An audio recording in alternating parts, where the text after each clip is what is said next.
What is going on, New York Knicks fans? The offseason seems to be complete. The NBA draft, of course, took place about a week ago where the Knicks got R.J. Barrett and the kid out of Michigan, Brazdeikis, who will help stretch the floor, the small forward, who could shoot the three. Hit about 1.5 threes per game, and that seems to be something the Knicks harped on this offseason. Of course, we all wanted Kevin Durant. We all wanted Kyrie Irving. The Knicks missed out on both. Now, there were rumors that the Knicks did not even offer Durant the contract after the Achilles injury and that they were scared off. We'll never know if that's the truth or not. We'll just have to hope that the Knicks could do the right thing and continue to build through the youth movement and continue to build through the draft. Now, the pros coming forward in the next 4 years, the Knicks will have 6 first-round draft picks, which is a plus. There's no doubt about it. It's something that I'm not used to as a Knicks fan, and hopefully they can build the team the right way through the draft. If you look around the NBA, that's how most great teams are initially built.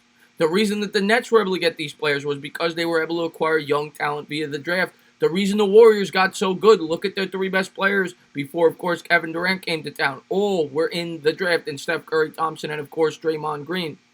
The Knicks look to be they're going to have to do the same thing because they will not be able to attract any big-ticket free agents if they cannot develop young talent. Now, this will be a huge, crucial year for that young talent, whether it be guys they drafted last year in Knox and Robinson or guys they drafted this year or young free agents that they brought in. They, of course, yesterday brought in 6 free agents, 3 for the front court and 3 for the backcourt. As I said, the Knicks really made it a focal point to focus on the three-point shot. Last year was a big weakness for this team, and they focused on it in the draft, and they focused on it in free agency. If you look at free agency, they brought in Reggie Bullock, they brought in Wayne Ellington, both known to be 3-and-D players. Elfrid Payton will be that point guard that will add depth to the position. I expect him to compete with both Ntilikina and Dennis Smith Jr. Now, it's possible one of those 2 players that I just mentioned could easily be traded because I look at it like this. DSJ, who the Knicks, of course, acquired in the trade, was a pick after Ntilikina in the draft, and I look at it like this. They need to develop. Both of these guys have been underwhelming throughout their NBA careers. Dennis Smith Jr. averaged 15 points, 5 assists. As a Knick last year, was shooting 41%. Ntilikina, I think, shot like 36% last year. And, well, he remains a strength on defense.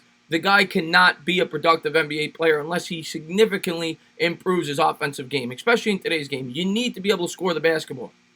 And Ntilikina, to this point in his career, has not been able to do that. That's not to say he can't develop that, but the only way he's going to develop that is by getting minutes. If this guy sits third on the depth chart and he's playing 10 minutes a game, how will he ever develop? And the same can be said for DSJ. So I think it's very possible with the fact that they brought in Payton and that obviously R.J. Barrett could play some point. There's too many cooks in the kitchen. I could see Ntilikina or Dennis Smith Jr. being traded before the beginning of the year. We'll have to wait and see how that plays out. But they didn't pay Payton $8 million a year for him to sit on the bench.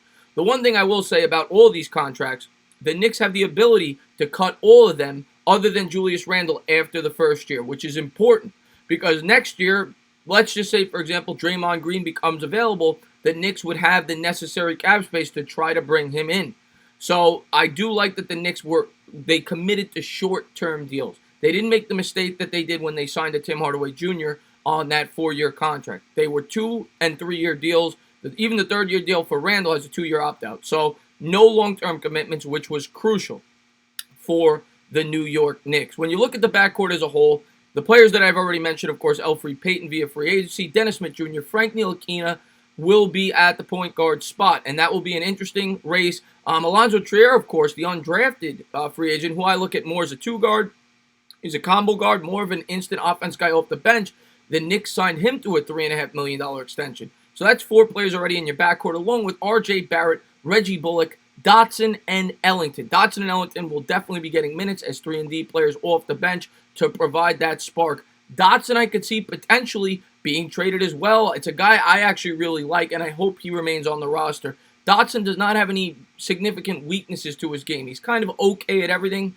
He's not great at anything, but he's a solid player, and he's the type of player that I like, and I hope Dotson remains with the Knicks, but we'll have to wait and see. There's a lot of depth there in the backcourt. 8 players, like I said, not all of them, in my opinion, will make this roster. When you look at the front court, you have Kevin Knox, Taj Gibson, of course, free agency, Mitchell Robinson, Bobby Portis, Julius Randle, and Brazdeikis, the guy they drafted in the 2nd round. Randall will absolutely be starting. The question is, will it be at the 4 or the 5? He has experience at both. He's undersized to be a center. He could step back and shoot that 3. Portis is similar in the sense that he's a stretch 4, 6'11", and he had a pretty good year last year for the Bulls where he shot over 40% from 3. I believe he averaged 14 and 8, hitting over 2 threes a game. So the Knicks really, like I said, emphasize that three-point shot at all positions here in free agency and the draft. Mitchell Robinson is a guy that we all hope to progress this year, and he could certainly start at either the 4 or the 5. If he does not start, I still expect him to get significant minutes. The thing you have to worry about with Mitch is he does get into foul trouble, but when he is on the floor, he is a very productive player, and he has a very high ceiling, so he needs to continue to get minutes and develop. Taj Gibson, the Knicks brought him in on a 2-year, $20 million contract. He will be 34 next year, so he's certainly up there in age, and this guy, in my opinion, was brought in for depth and veteran leadership, and that's what he will bring. And I think Knicks fans will like Gibson because he's a tough, gritty player, similar to like a Kyle O'Quinn, and the type of player that I think Knicks fans will like. I think he will bring that veteran leadership to a player like a Mitchell Robinson.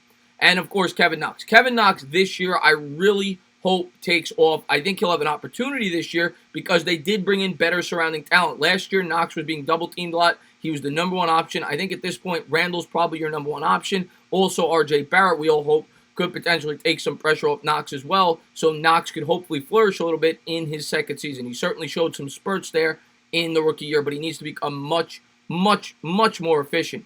In terms of the starting lineup, when I look at it right now as the roster is currently constructed, I would guess Dennis Smith Jr. would be the starting point guard, but Elfrid Payton, I could certainly see splitting time with him. Payton is going to get significant minutes. He'll get to 20, 25 minutes in my opinion.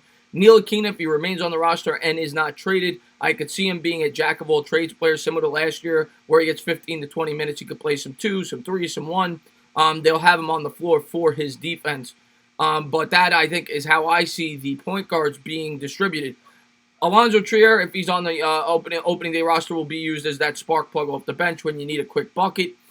Barrett's going to get a lot of minutes. Barrett, to me, has a significant chance to win the Rookie of the Year award. I think he's going to be in a situation where he could put up big numbers with the Knicks this year. He is probably could be their best player. We'll see how he develops his rookie year. Randall is going in. And then, like I said, Bullock and Ellington will be that spark plug off the bench, that 3-and-D player that could come in and hit those threes and hit them at a pretty efficient rate. I actually like both those pickups by the New York Knicks. And then in the front court, Knox will absolutely be starting at the 3. I personally would start Randall at the 4, Mitch at the 5. I could see them going small ball depending on the teams they're playing. Bobby Portis in that stretch 4, Randall in the 5. But either way, I see all 3 of those players getting significant minutes. Gibson, maybe 15 to 20 minutes, and playing that mentor role, that guy that could come in, get you some gritty rebounds, and play tough ball for you. But that is how I see the New York Knicks roster breaking down as it currently is constructed. We'll have to see how it goes when we get to Summer Bowl. I cannot wait to see Barrett perform underneath the bright lights. But that's how the New York Knicks roster is currently today. Can this team compete for the playoffs? I think they can. I'm not picking them to go to the playoffs, but I do think that they made a lot of good acquisitions. I'm not saying that they're great players, but it made this a much better roster. A lot of it, in terms of success this year, if this team could compete for that 8 seed, will have to do with how well R.J. Barrett transitions to the NBA, how well Kevin Knox progresses from year 1 to 2. Same could be said for Mitchell Robinson. If those guys could take big leaps with the addition of the Julius Randles and, of course, the Elfrid Paytons and the guys that we brought in to shoot the threes with the Bullocks, the Ellingtons, I think the Knicks could compete to at least be a 35-36 win team in the Eastern Conference. But I'd like to get your guys' thoughts in the comments below. As always, if you liked what you watch, please subscribe, drop a comment, maybe give me a little thumbs up. Cheers.